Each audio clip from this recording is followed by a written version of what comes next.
Bonjour Carole Debris, bienvenue. Vous êtes la cofondatrice de Commitment Fashion avec Julie Coulot. Vous l'avez créé avec quelle idée? C'était quoi votre ambition de départ? Alors l'ambition de départ, on était parti du Kitsugi, le concept philosophique japonais qui consiste à parler du beau. Il n'y a pas de beau sans moche et il n'y a pas la paix sans la guerre. Et en fait, le Kitsugi consiste à refaire des porcelaines cassées et elle est liée avec des fils d'or. C'est parti comme ça avec Julie. On avait envie de refaire du beau à partir du moche. Ouais. Deuxième constat, il y avait les marques de luxe, on le sait, parfois détruisent leur stock de produits finis pour des raisons de désirabilité. Et ces stocks, à la base, étaient beaux. Et ils deviennent moches au fur et à mesure du temps dans cet entrepôt délaissé, encombrant. On ne veut plus les regarder et eux qui étaient beaux avant sont devenus moches. Et aujourd'hui, janvier 2022, loi AGEC, loi anti-gaspillage, qui pousse les entreprises à ne plus gaspiller, ne plus jeter, réemployer. Et on s'est dit avec Julie, que vont faire ces marques de luxe avec ce stock face à cette loi? Et donc, Commitment est là pour les accompagner, pour trouver des solutions face à cette loi. Oui. Alors, je parlais de vêtements, mais ce n'est pas seulement des vêtements. Quand on parle c'est des invendus, c'est parfois des produits un peu défectueux. C'est quoi ces stocks, d'ailleurs? Ça représente quoi? Les stocks, c'est toujours un peu... On ne sait jamais combien les marques ont de stock dans leur entrepôt, mais ça peut être des invendus suite à... Vous avez des boutiques retail et vous avez des retours de clients parce qu'il y a des défauts. Vous avez des ratés de production, ça peut arriver, même souvent. Vous avez produit du orange, ça ne s'est pas du tout vendu.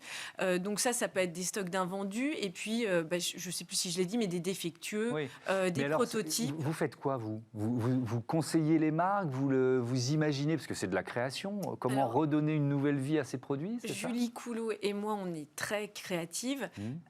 Et en fait, le but, c'est on fait une étude de faisabilité. Vous êtes une marque, vous avez un stock qui vous gêne, un stock de baskets, par exemple. Donc là, on va faire un état des lieux et on va regarder, grâce à des laboratoires, par exemple du caoutchouc, on va identifier exactement le matériau. Donc on va démanteler la chaussure. Démanteler la chaussure, c'est mettre les semelles d'un côté, la tige, le dessus de la chaussure de l'autre. Et ce caoutchouc, donc on va essayer de trouver une solution en adéquation avec l'ADN, l'identité de la marque. Donc, par exemple, vous voulez faire une boucle fermée, c'est-à-dire que vous voulez que cette matière qui vous appartient revient chez vous. Eh bien, on va trouver une solution qui va revenir chez vous. C'est-à-dire que, par exemple, cette semelle, on va refaire une semelle avec. Cette tige, je dis n'importe quoi, était en coton. Eh bien, on va effilocher, refiler et on va proposer un bonnet, par exemple, qui va être commercialisé dans vos collections. Et si vous ne voulez pas faire de l'économie circulaire, que ça reste en interne, là, on peut essayer de trouver une solution avec un industriel, parce que ce gisement de la mode peut être un gisement utile pour une industrie. Donc ça, c'est en boucle ouverte. Donc on a plusieurs solutions. Donc c'est un gisement en fait pour les entreprises. C'est-à-dire vous transformez en valeur quelque chose qui leur coûtait de l'argent, quoi, parce que stocker ou détruire des produits invendus, ça coûte de l'argent. Ça coûte de l'argent en stockage. Donc nous, on essaie de trouver une seconde vie encore plus belle. C'est pour ça le Kitsugi. On essaie d'embellir ce stock et le transformer. Ça peut être aussi une œuvre d'art. Vous êtes, je sais pas, Lacoste. On va récupérer le caoutchouc de vos semelles et on va faire une œuvre, un crocodile géant au centre de votre siège social avec un artiste. C'est quoi votre modèle économique? Vous prenez c'est une commission? Oui, alors tout dépend du concept. Nous, on offre un concept, c'est une proposition clé en main pour l'entreprise. Donc, on a tout un écosystème qu'on crée depuis. Donc, la société a été lancée le 1er février 2020. On a été coaché par l'Institut français de la mode.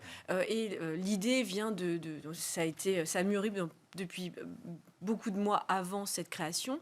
Et on a créé un écosystème qui grandit de jour en jour d'ingénieurs matières, d'artistes, de designers, d'associations. Enfin, on a un écosystème qui devient de plus en plus grand. Et donc, cet écosystème, on l'utilise bien sûr pour trouver les solutions et les proposer. Et c'est sous forme de commission. L'artiste facture normalement ses prestations. Et nous, on va prendre une commission sur l'ensemble du projet. Merci beaucoup, merci Carole de Brise. Bon vent à Commitment Fashion. À bientôt sur Bismart. Voilà, c'est la fin de cette émission. Merci à toutes et à tous de votre fidélité. Je vous donne rendez-vous demain sur la chaîne des Audacieuses et des Audacieux. Salut.